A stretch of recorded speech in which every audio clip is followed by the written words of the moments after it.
సంధ్య థియేటర్లో జరిగినటువంటి తొక్కిసలాటలో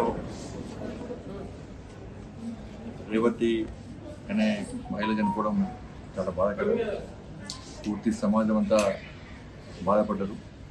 చాలా బాధాకరమైన విషయం. వారి కుమారుడైనటువంటి శ్రీతేజ్ కూడా కిమ్స్ హాస్పిటల్లో ట్రీట్మెంట్ చేసుకుంటున్నారు.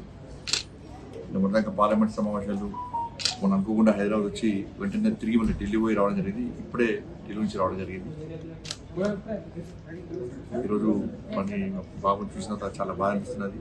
చిన్న బాబు, డాక్టర్లు కోలుకుంటున్నారని చెప్పి డాక్టర్లు చెప్తున్నారు. కోలుకోవాలని చెప్పి అందరం భావించారు. ప్రతి కూడా ఆ బాబు క్షేమం కోసం. నేను చిన్నపిల్లలంటే ప్రేమ పిచ్చి ఎక్కువ. ఒకటి ఇలా టీవీలో ఫోటో చూసిన వెంటనే వచ్చి బాబుని చూడాలనిపించింది. తప్పకుండా బాబు కోలుకోవాలని చెప్పి నేను నమ్ముకున్న అమ్మవారిని ప్రార్థిస్తున్నాను. చిన్న బాబు కాబట్టి కొంచెం కొంచెం కోలుకునే అవకాశం ఉందని చెప్పి డాక్టర్లు చెప్తున్నారు. కేవలం చూడడానికి మాత్రమే వచ్చింది. ఇప్పుడు రాజకీయాలు మాట్లాడే టైం కాదు. వీళ్ళు వాళ్ళని తిట్టుకోవడం, వాళ్ళు వీళ్ళకి అన్ని దయచేసి బంద్ చేద్దాం. సమస్యలను రాజకీయ కోణంతో చూసే ప్రయత్నం చేయదు.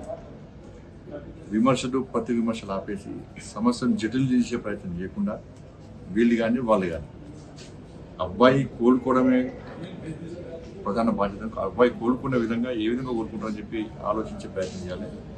అబ్బాయి కోలుకోవాలని చెప్పి అందరూ కోలుకోవాలి. సమస్యలను జటిలు చేసే ప్రయత్నం చేయొద్దని చెప్పి సామరస్యంగా ఉండాలని చెప్పి మీ ద్వారా విజ్ఞప్తి చేస్తాం. Thank you.